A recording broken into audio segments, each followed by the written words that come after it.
memanjangkan umurnya Amin. dan diberkati fid dunya wal akhirah, amin. Buya, saya mau menanyakan masalah yang sering kita dengar, yaitu masalah hikayah Nabiullah Adam, turunnya Nabiullah Adam dari surga ke dalam dunia dikarenakan katanya melakukan suatu kesalahan. Nah, bagaimana mungkin seorang rasul dan nabi kok dikatakan melakukan suatu kesalahan ataupun dikatakan tertipu oleh syaitan? Sedangkan dalam akidah kita Ahlussunnah wal Jamaah, Asy'ariyah, Maturidiyah turun ke dunia karena melakukan kesalahan. Sedangkan seorang nabi dan seorang rasul mempunyai sifat yang wajib yang 4. Di antaranya itu sifat fatonah, yaitu cerdas. Mustahil Nabiullah Adam turun ke dunia dikarenakan melakukan kesalahan. Mungkin itu saja yang saya ingin tanyakan. Barangkali bisa dipaparkan secara detail supaya akidah kita itu tidak mengatakan bahwa Nabiullah Adam turun karena kesalahan. Syukran kasir. Wassalamualaikum warahmatullahi taala wabarakatuh. Assalamualaikum. Bismillahirrahmanirrahim. Bahasan para ulama akidah bahwasanya para nabi tidak bermaksiat adalah dalam irama pembicaraan kita di dunia. Sehingga para nabi di saat diutus oleh Allah di dunia, mustahil mereka bermaksiat, mustahil melanggar Allah. Undang-undang di dunia. Akan tapi kisah Sayyidina Adam alaihissalam bukan kisah di sini. Nabi Adam di dalam surga. Dan dikatakan dalam surga tidak ada apapun pelanggaran apapun. Akan tapi kata salah di situ bukan salah yang sesungguhnya. Akan tapi ketahuilah bahwa Sayyidina Adam memang harus turun ke bumi. Dan prosesnya adalah seperti itu. Pada hakikatnya mengikuti titah perintah Allah agar mereka ini sesuai dengan tertibnya. Sunnah Allah akan diturunkan di dunia. Dan itu juga untuk mengenalkan bahwasanya di situ ada iblis. Bahwasanya iblis godaan. Iblis yang menggoda. Dan ternyata iblis itu sendiri ternyata adalah juga dari kalangan hamba yang paling taat. Paling taat. Nah, kali ini ada kemaksiatan dari sisi iblis. Karena ada kebusukan hati kedengkian. Tapi Sayyidina Adam alaihissalam adalah bukan orang yang bermaksiat. Ya, karena waktu itu belum ada istilahnya taklif. Kita ada ngasihnya istilah orang-orang mukallaf. Fataba alaihi. Kemudian Allah memberikan kepada Sayyidina Adam wahyu untuk memohon kepada Allah. Akhirnya diampuni oleh Allah subhanahu wa ta'ala. Jadi diampuni oleh Allah dan pengampunan itu tidak mesti harus dengan sebuah dosa. Dan meminta ampun pun bukan seperti dosa. Seperti Sayyidina Aisyah alaihissalam pernah Sayyidina Aisyah radhiyallahu ta'ala anha waktu melihat Sayyidina Rasulullah melakukan salat sampai kakinya bengkak, mengatakan, ya Rasulullah, kau lakukan seperti itu, wa qad ghafarallahu laka ma taqaddama min dhanbika wa ma ta'akhkhar. Ya Rasulullah, engkau melakukan salat sampai seperti itu. Taklif ini dunia yang ada beban kewajiban, ada halal haram dan seterusnya. Wallahu a'lam bishawab. Sudah berlalu kisah itu. Kita perlu membahas yang lebih detail.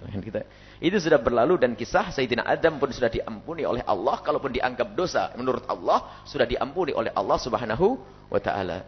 Baru setelah itu di dunia tidak ada nabi yang melakukan kemaksiatan. Siapapun dari nabi. Bismillahirrahmanirrahim. Assalamualaikum warahmatullahi wabarakatuh. Buya pengen menanyakan masalah puasa. Di saat di bulan Ramadan ada seseorang yang melakukan pelanggaran atau melakukan hal yang membatalkan puasa, maka otomatis puasanya itu dihukumi batal, akan tetapi dia tetap diberi hukuman melanjutkan puasanya, hanya nanti tetap wajib qadha. Nah, kalau seandainya ketika mengqadha puasa Buya, misal melakukan pelanggaran, apakah puasanya tetap dilanjut atau boleh diputus Buya? Itu yang pertama. Yang kedua Buya, tentang mari wanita itu diekspos untuk kecantikan dan sebagainya, sehingga banyak diadakan pemilihan putri-putri yang ya itu Buya, intinya sebenarnya memamerkan kecantikan, sehingga akhirnya kok kita mendengar baru-baru ini ternyata pun ada pemilihan putri muslimah yang memang menggunakan hijab dan sebagainya, akan tetapi tetap hal seperti itu apakah memang ada untuk zaman sekarang, apakah itu memang ada maslahatnya atau itu sebenarnya fitnah yang disebar oleh pemikiran seperti itu Bu ya. Nah, terus juga tentang masalah ungkapan yang sekarang lagi agak diributkan, padahal sebenarnya permasalahan sepele biasa, tapi kadang banyak banget yang nanya gitu kan, ungkapan Masya Allah, Subhanallah, ada yang ngomong kebalik, kalau Subhanallah untuk kekaguman, kalau Masya Allah itu untuk melihat sesuatu yang kurang baik itu kebalik, yang sebenarnya Masya Allah untuk kagum, Subhanallah itu kalau kita melihat sesuatu yang kurang indah, sehingga kadang menyalah-nyalahkan orang yang mengungkapkan seperti itu Bu ya. Mohon yang benarnya seperti apa Bu ya? Terima kasih. Jika ada orang melanggar puasa di bulan Ramadan, saya sebagai seorang laki-laki yang wajib berpuasa, bandel di bulan Ramadan, minum glek, batal puasa saya. Di samping batal, saya haram kalau masih melanjutkan makan. Sehingga dihukum nih kalau melanjutkan di depan Allah haram, di dunia saya harus namanya imsak, menahan diri untuk tidak makan sampai maghrib. Karena saya waktu minum tadi melanggar, kecuali orang sakit. Sakit kan memang boleh makan. Tapi saya bandel, lah kok tiba-tiba saya minum di siang hari bulan Ramadan, tidak boleh enak-enak makan setelah itu. Akhir, oh tidak. Karena ini tidak ada hubungannya dengan bulan Ramadan. Jadi menghormati bulan Ramadan itu. Kehormatan dan kemuliaan bulan suci Ramadan. Kemudian masalah wanita muslimah yang melakukan busana. Islam tidak mengajarkan wanita dipamerkan. Tetapi wanita adalah untuk dimuliakan, bukan untuk dipamerkan. Kalau sekarang itu di saat gaya Islam dipegang oleh orang yang tidak mengerti Islam, macam-macam, ada jilbab gaul, jilbab aneh-aneh, jilbab yang bikin pusing. Nah ini adalah karena sudah tidak ikut aturan. Gara-gara ikut permata itu akan disimpan. Dan wanita bukan permata, lebih dari permata. Kalau seorang wanita dikatakan permata itu maksudnya nilainya sangat mulia. Kalau ada orang punya permata, nggak mungkin lalu ngomong, hei aku punya permata nih, harganya 10 miliar. Wah, pencuri datang nanti. Sembunyikan, ditaruh di peti, petinya dikunci, taruh lemari, lemarinya dikunci, mau keluar pintu rumahnya, pintu kamarnya dikunci, pintu rumahnya dikunci, gerbangnya dikunci, pesan sama satpam, jangan sampai ada masuk rumah. Itu permata. Bagaimana anak perempuan kita lebih rendah dari permata? Hei itu kalah sama nangka. Tahu nangka? Dibungkus biar mati. Sekarang dunia pamer itu adalah dunianya iblis. Pamer kekayaan, pamer kecantikan, pamer aurat. Itu masa kita akan masuk dunia itu? Syiar bukan begitu caranya. Itu merendahkan wanita. Tidak perlu seperti itu. Dan jangan ikutkan putra-putri Anda seperti itu. Kalau kita perlu desain yang cantik, sudah dijual. Semua orang mencoba dirinya sendiri. Ini adalah desain. Dan baju syar'i pun harus referensi. Seorang ulama mengatakan sesuai atau tidak. Sekarang baju Masya Allah. Itu adalah sabda Nabi SAW. Sayati ala ummati nisa'un kasiyat ariyat. Tidak ditutup akan tapi lekuk-lekuk tubuhnya masih terlihat. Semoga jika ada yang menyaksikan acara ini. Atau yang hadir di sini dengan seperti itu. Semoga Allah ampuni. Kita tidak ingin satu orang pun dihukum oleh Allah. Semoga Allah mengampuni. Kita tidak mengutuk siapapun. Hanya kita mengingatkan. Pakailah baju yang benar-benar menutup aurat. Auratmu hanya untuk suamimu.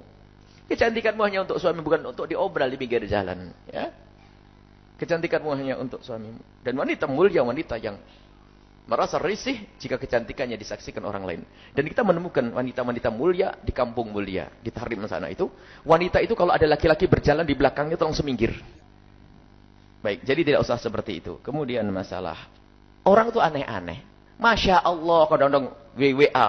Masya Allah. Sampai orang bingung, gimana sebenarnya nulis Masya Allah. Tulis semaumu kalau dalam bahasa Indonesia, sesuka hatimu. Yang penting bunyinya Masya Allah. Kalau disesuaikan dengan bahasa Arab, Insya Allah kadang-kadang sampai nyaci maki olo-oloan. Sampai kadang saya nulis Insya Allah begini, ada orang berani komentari di Facebook. Buya, nulis Insya Allah yang begitu. Insya Allah yang saya tulis bahasa Indonesia. Kalau bahasa Arab, ini itu satu kalimat. Sya'a, bukan Allahnya itu bukan ikut Allah itu. Sya'a, sya'a. Jadi kalau dalam bahasa Indonesia mesti lamnya yang digedekan, L-nya. Kalau mau kita pakai huruf gede, A-nya masih kecil, L-nya baru gede karena hamzahnya itu miliknya A, sya'a. Kemudian ada orang aneh-aneh berakhir nih. Kalau kita terkagum-kagum bukan pakai subhanallah, pakai masya Allah. Sampai rame di. Kemarin tanya di Tulungagung di mana itu? Itu orang bingung. Nabi Muhammad SAW tanya pada Abu Hurairah, ya Abu Hurairah, kemana kau pergi ya Rasulullah? Inni junub. Kuntu junuban, saya. Fad'u lahu bil barakah. Maka doakan agar penuh berkah. Jadi kalau kita melihat sesuatu, maka sebab kalau kita kagum tak begitu, takut kena ain, lalu semacam tersihir, kemudian kalau orang bisa mati, sakit dan sebagainya. Akan tapi katakan Allahumma barik. Barakallahu fiik. Barakallahu fiik. Dalam bahasa Arab juga riwayat dari Nabi, kalau kita terkagum mengucapkan la ilaha illallah. Ada riwayat dari Nabi. Jadi suruh belajar bahasa Arab. Maka Imam Sibawayh pun mengatakan termasuk la ilallah subhanallah termasuk dari bentuk kekaguman. Itu ahli nahwu. Subhanallah sama la ilaha illallah dan fiik. Barakallahu fiik. Rabbuna yubarik fiik. Semoga Allah memberkainya. Itu dengan doa. Orang Arab biasa mengatakan Masya Allah. Adapun Masya Allah itu adalah kalimat bahasa Arab. Cuman hal-hal yang semacam ini jangan jadikan diskusi di WA di ini sampai menyalahkan orang lain. Kemudian masalah Allah itu pakai O atau A. Di dalam ejakan bahasanya pakai A. Karena memang bahasa Indonesia itu bahasa melarat. Tidak seperti bahasa Arab. Anda ada lah. Nah begini. Tidak ketemu sudah. Memang bahasa Indonesia. Jangan hal-hal semacam ini jadikan bahan permusuhan. Sampai bisa menyalah-nyalahkan orang. Ulama dan seterusnya. Jadi termasuk Masya Allah nulisnya gimana? Yang biasa. Jika orang nggak punya kerjaan, makanya cari kerjaan. Itulah itu orang-orang aneh. Ilmu enggak, bingung bikin bingung. Baik. Ini kalau diekspos ini kalau bilang suara ini, supaya orang nggak bikin aneh-aneh suka nyalah-nyalahin orang. Temennya heboh. Sampai ada orang nulis itu betul-betul hati-hati. Karena ini salah maknanya gini-gini. Ilmu pakai tulisan lafaz bahasa Indonesia. Dan lucu nanti kalau pakai Arab di Indonesia kan. Ya tadi Insya'a LLOH. Ramadan apa? Nggak ketemu bahasa Arab tetap SH atau SY. Ente pakai bahasa Indonesia. Kalau pengen benar ucapkan dengan lidah Arab. Adapun pengantar bahasa Indonesia kamu tulis. Sudahlah jangan khilaf urusan seperti ini. Belajar Quran nanti baru benar kalimatnya. Belajar bahasa Al-Quran baru benar kalimat-kalimat kita. Ini ada orang-orang aneh yang suka seperti itu. Semoga Allah menjaga kita semua agar tidak menjadi orang-orang aneh yang menyesatkan.